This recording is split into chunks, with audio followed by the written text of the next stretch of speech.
Welcome back, everyone. This is Cody Hart for Government Accountability. It is Thursday, August 1st, 2024.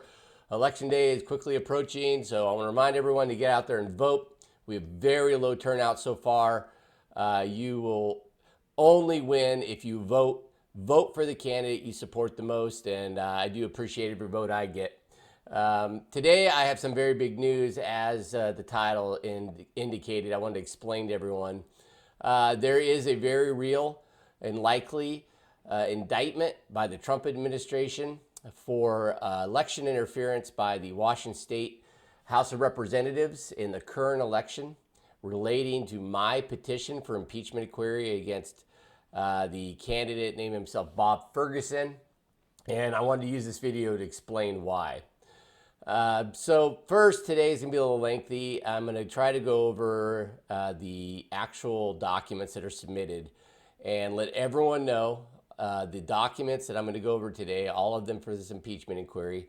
First off, the House of Representatives have stated to me that I am the first, and this is the first impeachment petition in 90 years in the state of Washington.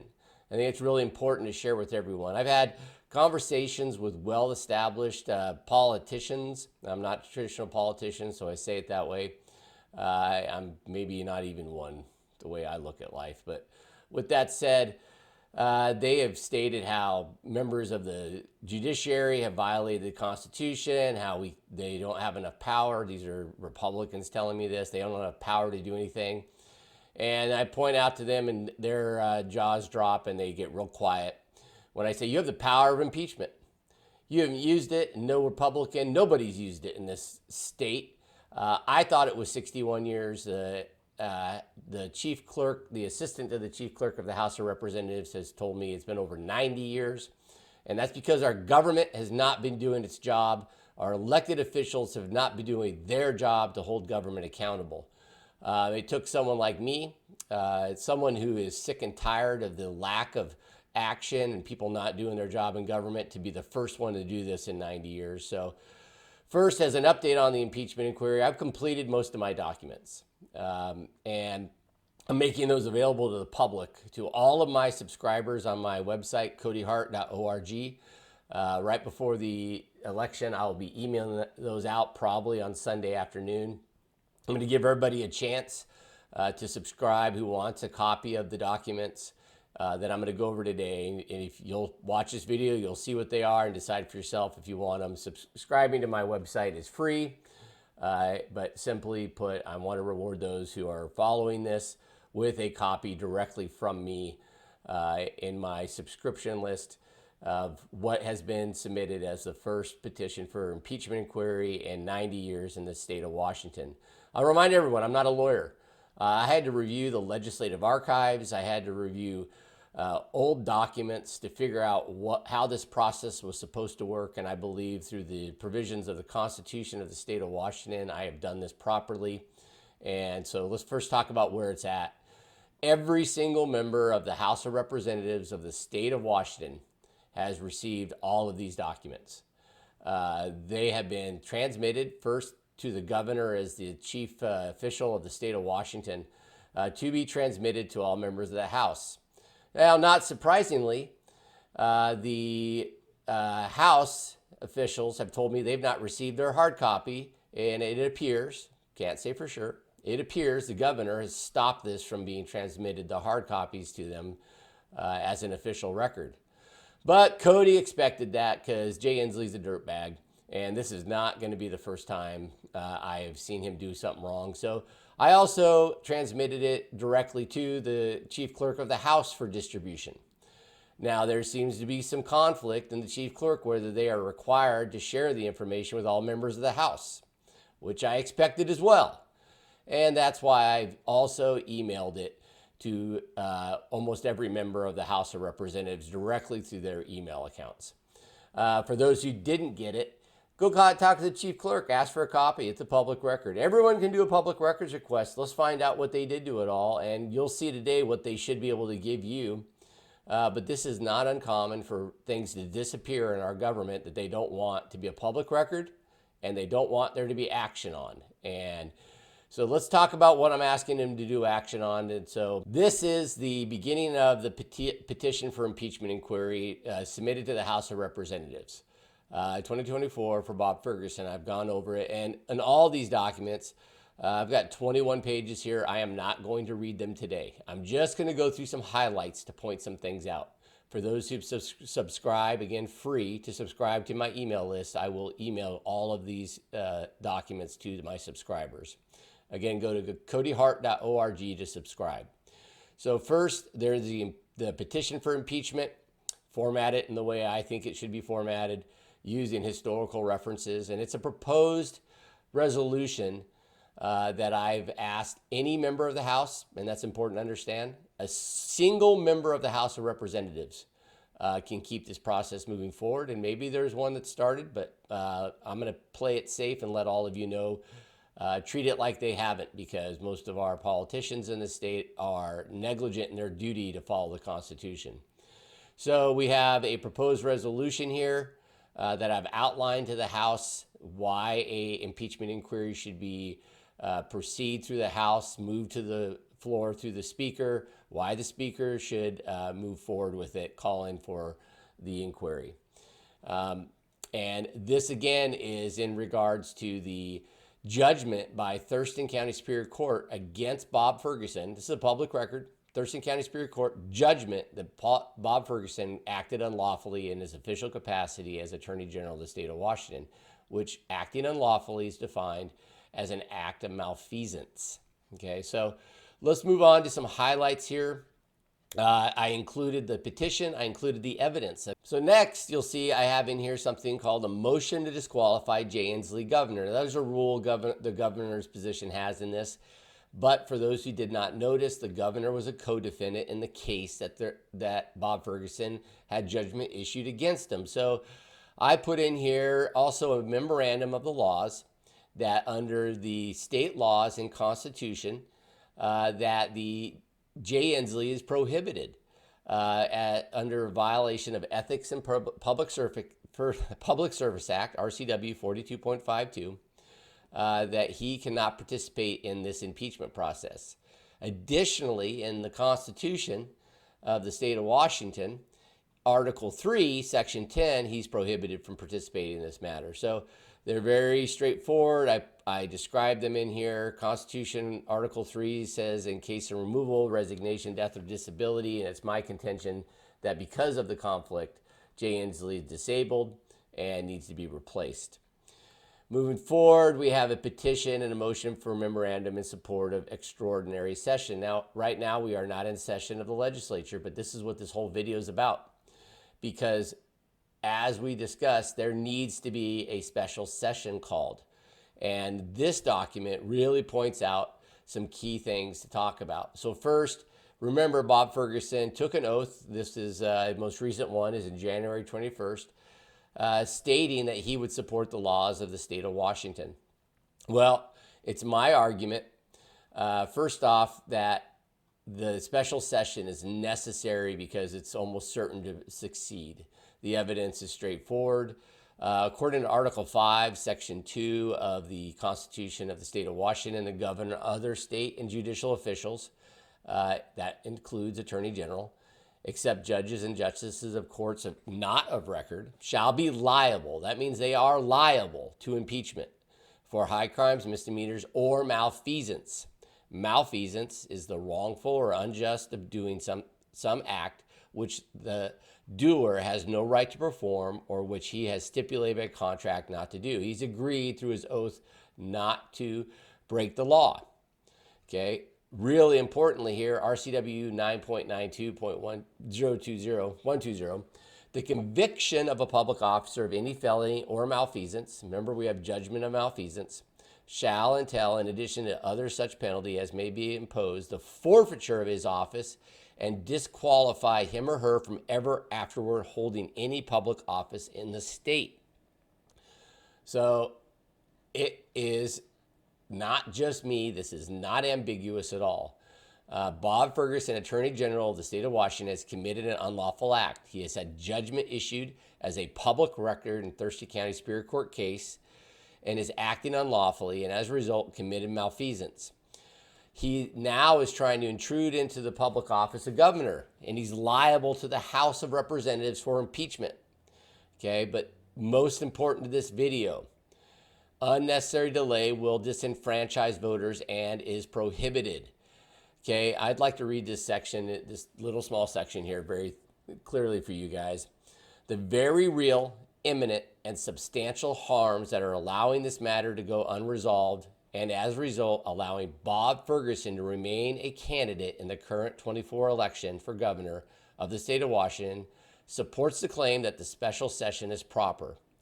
9.92.120, remember, once you're found to have committed malfeasance, you shall be disqualified from ever afterward holding any public office.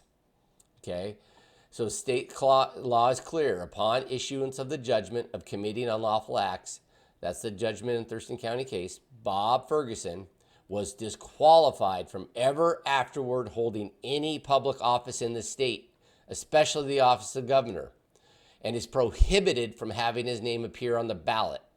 And I provided some case law, and this is a very good example of this has already been judged upon in the courts.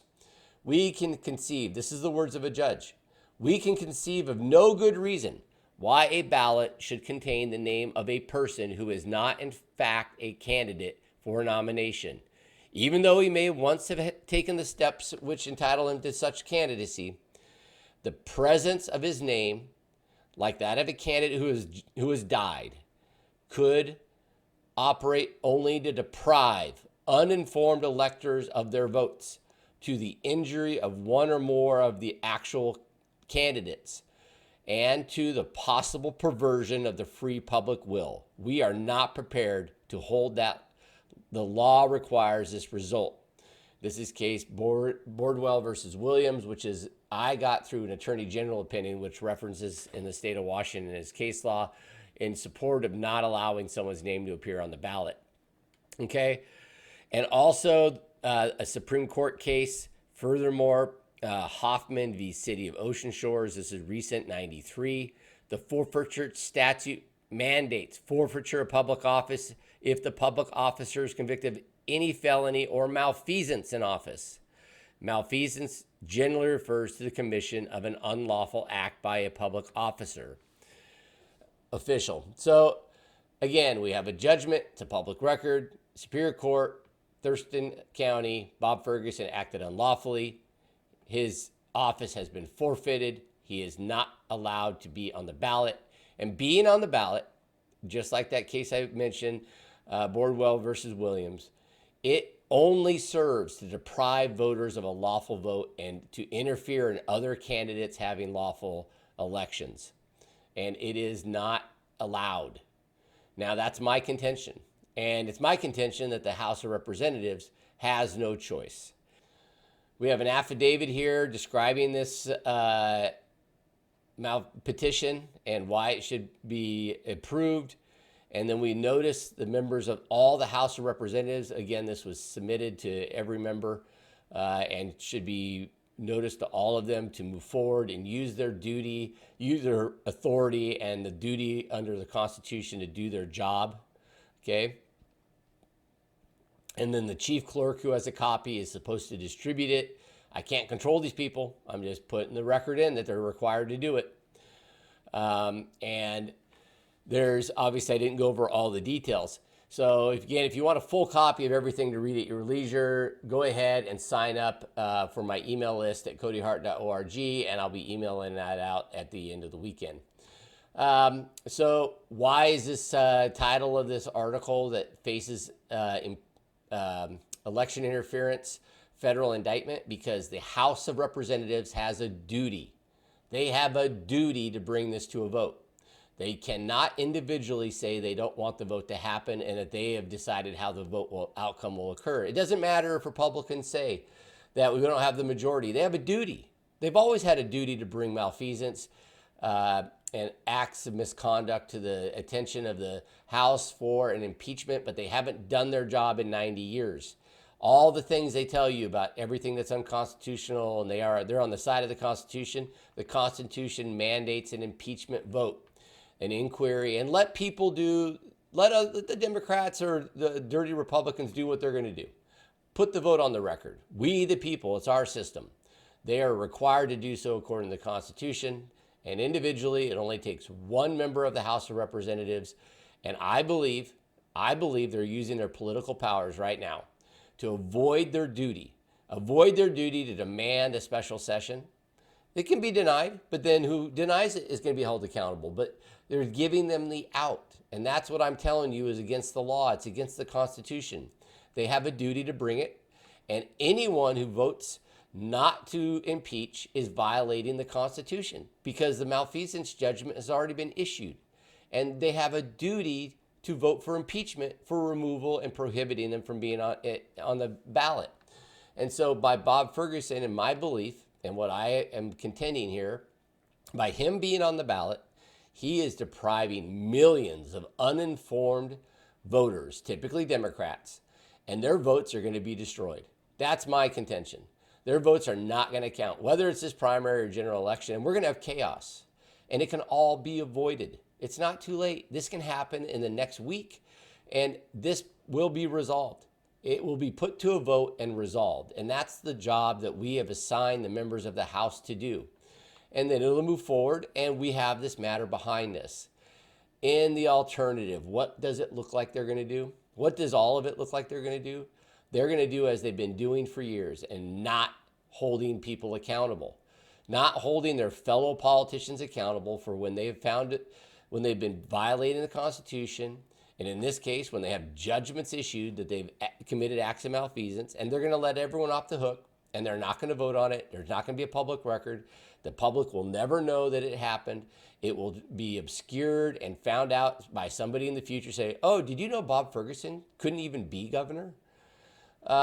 That's what's going on here. And that's why I say the Trump administration, which I believe is going to fix a lot of this election integrity issue, a lot of the violation of the federal Constitution or mandate that everyone be allowed free and fair election, there not be election interference. I believe they're going to indict every member of the House who participates in this charade.